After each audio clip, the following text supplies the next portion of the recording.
Hello and welcome to the European Parliament in Strasbourg for today's Talking Europe. I'm Catherine Nicholson. Now, there's a pretty good chance that you're watching this programme right now, not on your television set, but on a smartphone, computer or tablet. The digital age has changed the way that we communicate, work, shop, even date. It's also created some very big companies indeed. Very big, very wealthy, but not always very taxed.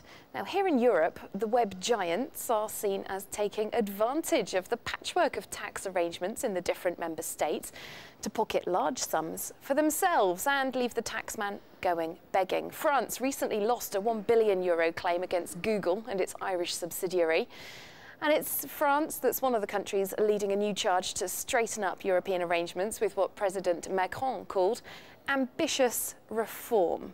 Well, joining me to discuss all of this are from Estonia, which recently hosted a digital summit for Europe, MEP Marju Lauristin. Hello, thanks for being with us. From the European Socialists Group. With the same group, Alfred Sant, MEP from Malta and former Prime Minister of Malta. Hello there. Hello. Thanks for your time. And from France, Alain Lamassoure, who's with the centre-right European People's Party, somewhat of a tax specialist. You're working on this particular area right now. Hello. OK, well, let's just start off by getting a brief glimpse of what Emmanuel Macron is proposing in terms of taxing these web giants. Here's a report that our team in Paris has prepared for you. Topping the agenda at the Digital Summit in Tallinn, figuring out how to make internet giants like Google, Apple, Facebook and Amazon pay their fair share, the so-called GAFA tax. We cannot accept having European actors who are taxed and international actors who are not. Digital actors who have no tax to pay and come to compete with players in the traditional economy who pay for it. Normally, a company is taxed on its profits according to the rules of the country where it's headquartered. This is why the big internet companies choose to locate their base of operations where the tax rate is lowest, like Luxembourg, Ireland, or the Netherlands. But the French government wants to put an end to this practice and tax the turnover they generate in a country rather than profits, and even if they're headquartered elsewhere. The French president says this new type of technology tax will level the playing field. It's a proposal that's supported by a dozen member states, but they're still far from the consensus needed on the issue. Meanwhile, the European Commission says the project is a priority. Everyone agrees that this issue raises major political and economical questions and that we need to act. It's a question about our tax revenues, it's a question of fairness and efficiency. The Commission continues to go after the web giants, recently asking Luxembourg to recover €250 million in back taxes from Amazon. But in the long run for Brussels, the real solution may lie in creating a single corporate tax rate for all EU member states. There we go. So that gives us an idea of what Emmanuel Macron might have in mind. Now, if I bring this back to my guests, the French president has said recently at the Digital Summit in Tallinn, some internet giants are not playing fair. And I can give you a figure from Oxfam, the anti-poverty charity. They worked out that Apple paid a tax rate in Ireland of 0.005%. If I come to you first, Alain Lamassoure, the French president surely has a point there. He has a point, but my diagnosis is different, and my approach is different. He has a point, but the point is not that Apple and the GAFAs are trying to avoid taxes. The main point is that a lot of multinationals, some digital, other non-digital, some Americans, other Europeans or Asian, manage to avoid taxes for their global profits. It's a scandal. This scandal came out particularly 3 years ago with LuxLeaks, and we have to address this scandal. Of course, it's unfair competition, but it's not limited to digital companies. It's unfortunately much wider, and our approach in the European institution on the proposal by the European Commission examined by the Council of Ministers and the Parliament, and I am rapporteur for the Parliament, we try to define one common approach to taxing the multinationals in the same way, with the same tax base, not the same rates, the same tax base all over Europe, to ensure that every company pays their taxes in those countries where they have activities. And with the digital economy, the difficulty is to define the location, the due location, because of course a lot of activities of the digital companies can be shifted across the member states. So that's our main point. Mario Lauristin, if I come to you, as we said, the digital age has changed the rules, really, hasn't it, for so many things.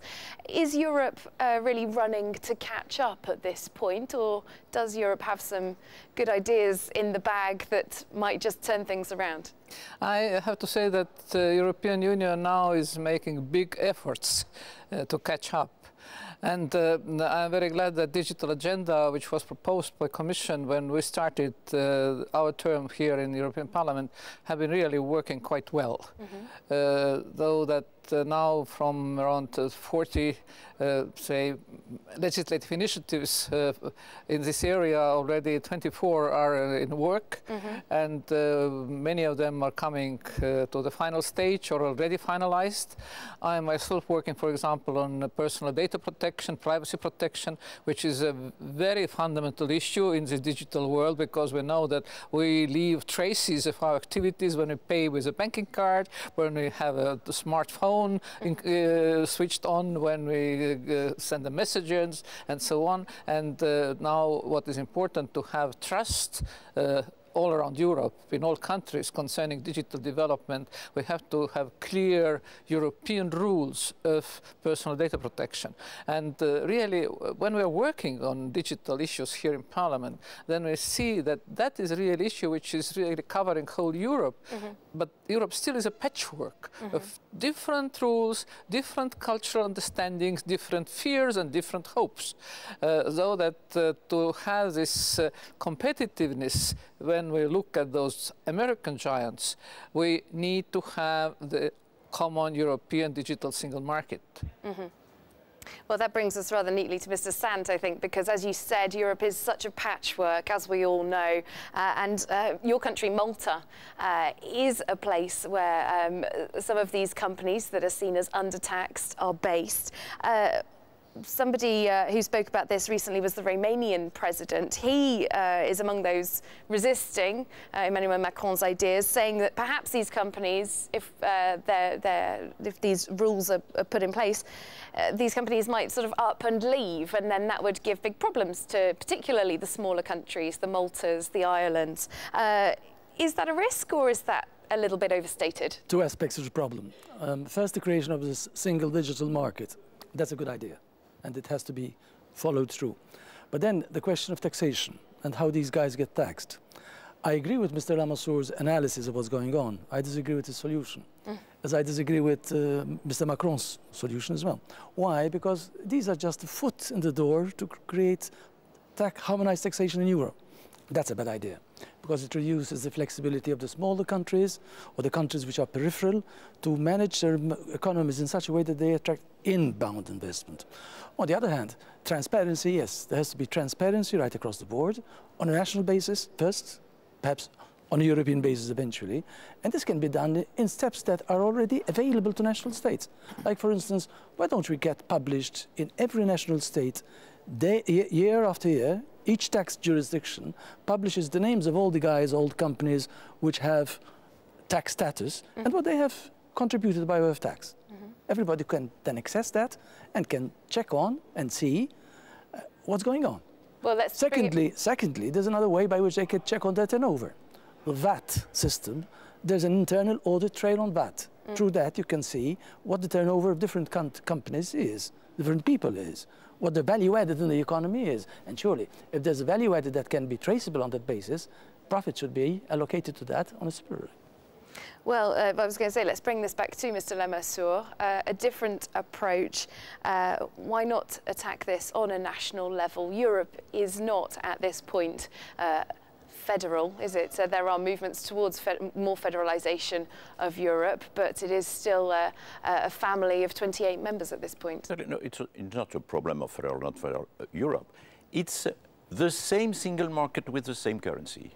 If we don't have the same rules, we will never have an European internet giant. That's as simple as that. When it comes to the protection of personal data, of course, we have now one single rule in Europe.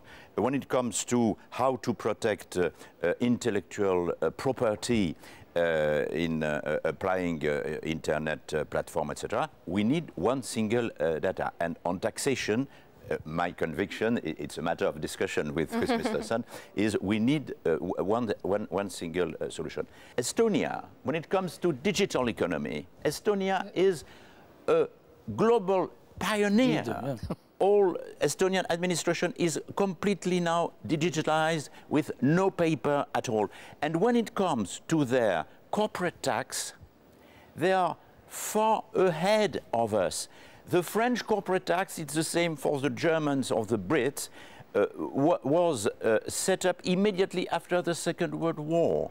Your corporate tax was set up 15 years ago. So it fits the modern economy, today's needs, whereas our systems are now outdated. So we have to update all our system. It's better if we coordinate rather than every one of us is working by his own. Well, I know that the European Commission is going to be looking at Emmanuel Macron's ideas and putting forward some proposals in early 2018, along with the OECD. If I pick up on that point you said there about Estonia being quite a leader in a digital economy in the digital sector, we have talked a lot about the problems of this area, the companies that aren't being taxed and that kind of thing. But on the flip side, perhaps we could see an opportunity to try and develop the European digital sector. All of the companies we've talked about, the so-called GAFAs, Google, Amazon, Facebook, Apple, and the rest, they are American. Why doesn't Europe have its own internet giants? You see, what is the effect of digitalization on the whole tax area? When we really apply this kind of digital transparency, meaning that all transactions will be visible, also the system working is visible, ownership is visible, it's all transparent, then it is more and more hard to make those tricks, to avoid taxation, to hide the activities and so on. So connected with this issue of taxation of multinationals, the first thing is to make clear where they really generated the profit, because in our ideas in the European Parliament, the core is that really those big companies and really companies should be taxed on profit in the place where they are generating this profit, not in the place where the office is located.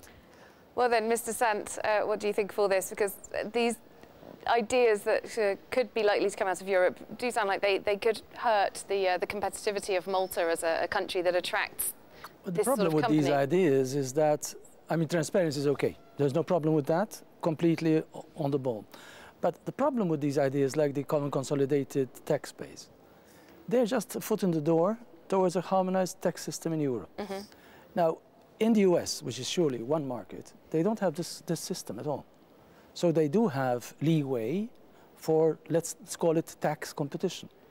No state is obliged to follow rules that other states have to follow. So basically the point is this: we do have a single market. We need more action against tax evasion, aggressive tax planning, and all the rest.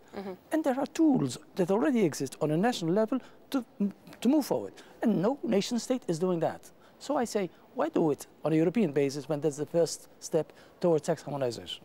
All right, and we will have to wait until early 2018 to see what the European Commission has to say about all of this. I would like to thank all of my guests, Alfred Sant, MEP from Malta, Marju Lauristin from Estonia, and Alain Lamassoure, French MEP. Thank you all for being with us for this debate. And while we're talking all things internet related, something that's come to be very closely related with the web recently, the issue of fake news. Well, here at France 24, we've been asking some Europe experts to lift the lid for us on some Euro myths. Take a listen.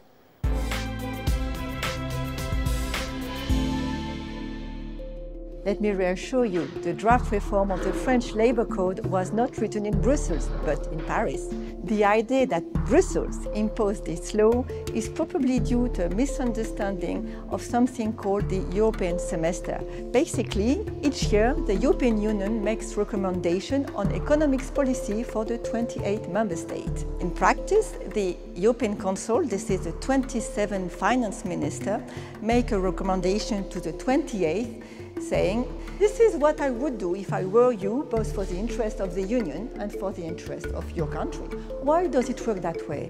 Quite simply, because each country's economic policy has a direct impact on other member states' economic policy, and this is particularly true within the Eurozone. Indeed, our economies have become extremely interdependent. 60% of French exports are within the European Union. These recommendations, which are public to stimulate the debate, are limited to broad objectives. It's up to each member state to define the measures to be taken at national level. This process should be thought as non-binding, a friendly advice.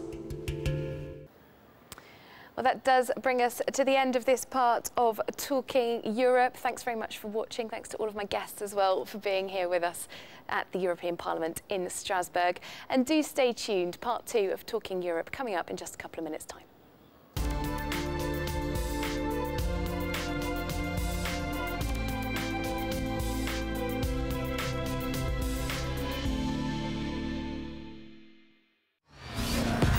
What do you want from your news website? France24.com, giving you easier access to information and faster for a unique experience. France24.com, the international news website.